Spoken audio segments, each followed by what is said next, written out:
छत्रपति शिवाजी महाराज जीजा मैया को जबान देते हैं, सौगंध खाते हैं और एक योजना बनाते हैं और एक पत्र लिखते हैं कि अफजल खान, तेरी शक्तिशाली सेना देखकर मैं डर गया, तेरा इतना बलवान शरीर देखकर मैं डर गया।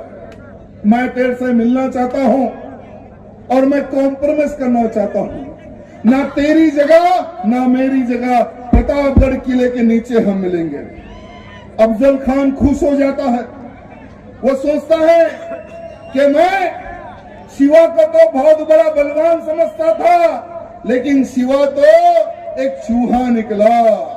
वो तो डर गया, अब तो मैं विजय हो गया। वो बेफिक्र हो जाता है और शिवाजी महाराज कहते हैं कि तेरे 4 सैनिक और मेरे 4 सैनिक हम मिलेंगे। तो ये अफजल खान ऑलरेडी प्लान कर चुका होता, एक खंजर पीठ में छुपा कर जाता है। वो सोच लेता है कि शिवाजी को मैं दबा के मारूंगा, यानी तो पीठ में छुरा भोंक कर मार दूंगा। मेरे मित्रों, इतिहास गवाह है कि इन हरामियों ने हमेशा पीछे से वार किया। अरे आमने सामने लड़ने की तो इनमें दम नहीं है, हमेशा पीछे से वार करने वाली इनकी कौम और इनकी नस्ल है। मेरे भाइयों, जब छत्रपति शिवाजी महाराज अफजल खान से मिलने जाते हैं, अफजल खान कहता है कि आ शिवा, गले मिल, माफी मांग। शिवाजी महाराज समझ जाते हैं तो बागन का ऑलरेडी हाथ में पहन के जाते हैं और अपने आप को पूरा बुलेट प्रूफ कर लेते हैं शिवाजी महाराज। जब संभाजी से मिलने जाते हैं, अफजल खान से जब मिलने जाते हैं, तो अफजल खान गले मिलके पीछे से हमला करता है। तो शिवाजी महाराज उस अफजल खान का पेट फाड़ के उसकी अतड़ियां बाहर निकाल लेते हैं। मेरे उस लांडे की अतड़ियां बाहर निकाल के उसका सर काट के जीजा मैया को थाली में गिफ्ट देने वाले हमारे छत्रपति शिवाजी महाराज है। मेरे मित्रों, जीजा मैया कहती है कि इस अफजल खान के सर को प्रतापगढ़ के दरवाजे पर लटका दे, फिर कोई भी हिंदुओं पर, मंदिरों पर, नारी पर अगर बुरी निगाह डालेगा तो इस अफजल खान का इतिहास पढ़ के वो 10 बार सोचेगा मठ मंदिर नारी पे अत्याचार करने के लिए। ऐसे थे हमारे छत्रपति शिवाजी महाराज। मेरे मित्रों, वैसे तो इतिहास अगर हम कहना शुरू करें तो बहुत बड़ा इतिहास है। मेरे मित्रों, भूतो न भविष्य, कभी इतिहास छत्रपति शिवाजी महाराज का कभी खत्म नहीं होता। और हमेशा से छत्रपति शिवाजी महाराज की एक सोच थी, दुश्मन को कभी जिंदा नहीं छोड़ते थे, कभी दुश्मन को जिंदा नहीं छोड़ते थे। जब दुश्मन हाथ में मिला उसका खत्म कर देते, उसका खात्मा करने वाले हमारे छत्रपति शिवाजी महाराज। मेरे मित्रों, लेकिन हर इंसान को मौत है। मेरे मित्रों, आपको भी मरना है, हमें भी मरना है। हमारे छत्रपति शिवाजी महाराज भी इस संसार को छोड़कर चले गए। इस संसार को छोड़कर जाने के बाद में औरंगजेब दिवाली मनाता है, मिठाई बांटता है, तो मेरा सबसे बड़ा दुश्मन खत्म हो गया। लेकिन उसको पता नहीं छत्रपति शिवाजी महाराज का एक वीर योद्धा बेटा भी इस जमीन पे था और वो संभाजी राजे। मेरे मित्रों, 120 युद्ध हमारे संभाजी महाराज ने लड़ा है, एक भी युद्ध हमारे संभाजी महाराज ने कभी नहीं हारा। मेरे मित्रों, कभी नहीं हारा। लेकिन दुर्भाग्य है, अरे हमें तो अपने में लूटा, गैरों में कहां दम था। वो समय पर भी संभाजी महाराज को पकड़वाने वाला हमारा ही व्यक्ति था। मेरे मित्रों, जब संभाजी महाराज को पकड़ के आगरा ले जाते हैं, दिल्ली ले जाते हैं, तो ये औरंगजेब संभाजी महाराज को मिलने आता है। कवि कलश को कहता है, संभाजी महाराज को कहता है कि तुम इस्लाम कबूल कर लो। तुम्हारे जैसा एक मराठा अगर मेरी सेना में है तो मैं पूरे इस्लाम का राज पूरे भारत में लेकर आऊंगा। लेकिन संभाजी महाराज क्या कहते पता है? अरे औरंगजेब औरंगजेब, छत्रपति शिवाजी महाराज का बेटा हूं, मर सकता हूं, लेकिन तेरा इस्लाम कबूल नहीं करूंगा। ये कहने वाले हमारे संभाजी राजे। मेरे मित्रों, संभाजी महाराज को, उस सेनाओं को कहता है कि हर दिन इसका एक अंग काटो।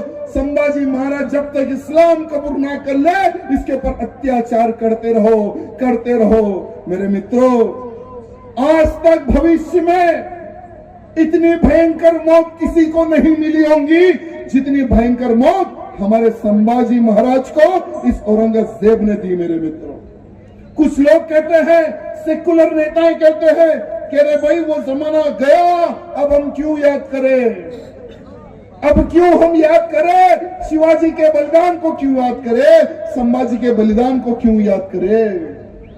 तो मैं उन हरामियों को कहना चाहूंगा,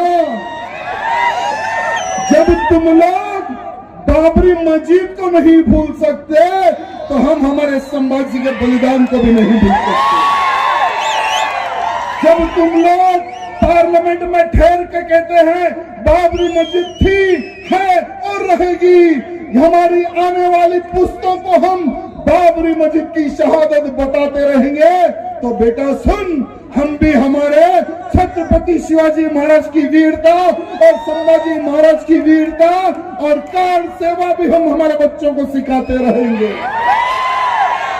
अरे 39 डेज संभाजी महाराज के हर अंग को कट करके करके उगादी के दिन संभाजी महाराज की गर्दन काट के किले पर लगाने वाला वो औरंगजेब था। मेरे मित्रों, हम नहीं भूलेंगे, हम नहीं भूलेंगे संभाजी महाराज पे हुए अत्याचार को, हम नहीं भूलेंगे हमारे हिंदुओं पर किए गए अत्याचार को, हम नहीं भूलेंगे हमारी नारियों के साथ किया गया बलात्कार को, हम नहीं भूलेंगे और न ही हम भूलने देंगे।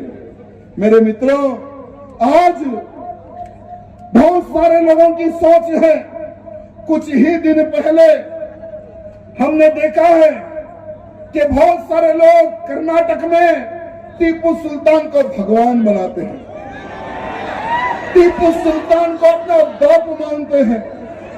मैं एक यूट्यूब पर एक चैनल देख रहा था, टीपू सुल्तान के बारे में जो बताया गया, मेरे मित्रों, हर वो नौजवान को टीपू सुल्तान के इतिहास को जानने और समझने की आवश्यकता है।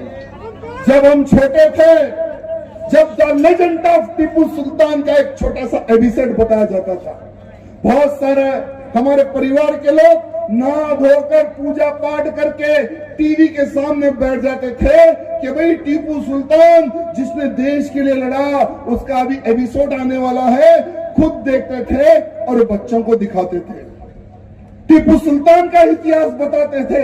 लेकिन जो जिसने एपिसोड बनाया उसको हिंदुओं पर किए गए अत्याचार नहीं दिखे। जिसने एपिसोड बनाया नारियों के साथ बलात्कार करवाता था टीपू सुल्तान, और वो नारियों के छोटे छोटे बच्चों को नारियों के बलात्कार करने के बाद में फांसी पर उन महिलाओं को लटकाकर बच्चों को भी फांसी देने वाला वो टीपू सुल्तान था। मेरे मित्रों, अरे टीपू सुल्तान की तलवार जो विजय माल्या ने खरीदी है, उसकी तलवार की जो हैंडल है, उस हैंडल पे क्या लिखा हुआ है, मैं आज पूछना चाहता हूं उन लोगों से, उन सेकुलर नेताओं से जो टीपू सुल्तान को अपना बाप मानते हैं। मेरी तलवार चमक रही है काफिरों का खून पीने के लिए, यह लिखा हुआ है टीपू सुल्तान की तलवार की उस हैंडल पे। मेरे मित्रों, अरे कईयों गांवों को लूटा, कईयों ब्राह्मणों का मर्डर किया, कईयों नारियों का बलात्कार किया, कईयों का धर्मांतरण करने वाला टीपू सुल्तान नहीं तो कौन था, मैं आज पूछना चाहता हूं। मेरे मित्रों, आपके इस कर्नाटक क्षेत्र में ही आज हम देख रहे हैं टीपू सुल्तान चौक, टीपू सुल्तान बस्ती, टीपू सुल्तान की प्रतिमाएं बिठा रही है। ये दुर्भाग्य की बात है, ये जो वोट के भिखारी जो नेता है ना, ये वोट के भिखारी नेताओं को सबक आपको ही सिखाना है। मेरे मित्रों, नहीं तो कोई इनको सबक सिखा नहीं सीखेगा। वोट के खातिर टीपू सुल्तान को अपना अब्बा भी मान लेंगे ये लोग। अरे मैंने कुछ ही दिन पहले जब मैं एक नेशनल न्यूज को फॉलो कर रहा था तो ब्रेकिंग न्यूज आई उस चैनल पर। ब्रेकिंग न्यूज ये थी कि कर्नाटक की विधानसभा के बाहर पाकिस्तान जिंदाबाद के नारे लग रहे थे। अरे नारे लगाने वाले कौन थे और वो कौन हुसैन जीतने के बाद में जिसके समर्थन में लगा रहे थे, और पाकिस्तान जिंदाबाद के ही नारे क्यों, मैं पूछना चाहता हूं। अरे कभी पाकिस्तान जाकर देखो, पाकिस्तान में तुम लोगों को मुहाजिर कहा जाता है। मुहाजिर, मुहाजिर का मतलब है कुत्ता, मुहाजिर का मतलब है भगोड़ा, मुहाजिर का मतलब है नीच इंसान को वो लोग मुहाजिर कहते हैं।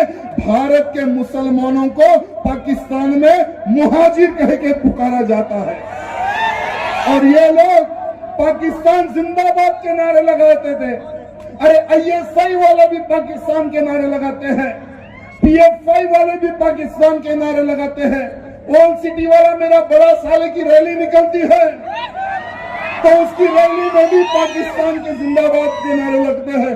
मैं उन कभी सभी कमीनों को कहना चाहूंगा जो पाकिस्तान का नारा लगाते हैं, बेटा ये भारत देश है और भारत देश में भगवे का राज है, और भगवे के राज में जो पाकिस्तान जिंदाबाद बोलेगा उसके पिछवाड़े में ठोका भी जाएगा। ये बात ध्यान रखना। और साथ ही साथ यहाँ पर जितने भी मेरे नौजवान हैं, यहाँ से आपको एक सौगंध लेकर जाना है, एक संकल्प लेकर जाना है, और हमारे विधायक जी बात करने के बाद में जाना है। जितने लोगों के पास फोन है सब लोग अपनी लाइट ऑन करें फोन की। यानी ऊपर तो तारे हैं, हमें नीचे भी तारे दिखाना है। सोशल मीडिया के माध्यम से विजयपुर के हिंदुओं का संगठन, विजयपुर के हिंदुओं की शक्ति को हमें बताना है, और सीधा हाथ सामने रखकर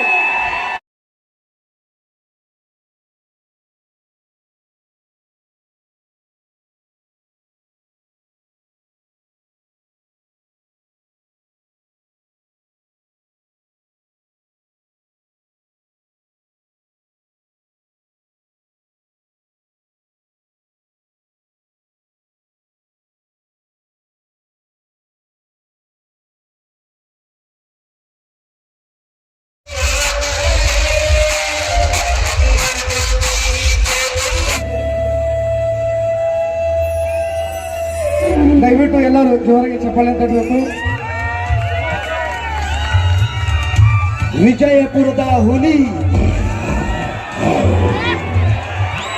ಬಸವನಗೌಡ ಪಾಟೀಲ್ ಯತ್ನಾಳ್ ಸರ್ ಅವರಿಗೆ ಶುಭಂ ವಾಡೇಕರ್ ಹಾಗೂ ಗಣೇಶ್ ವಾಡೇಕರ್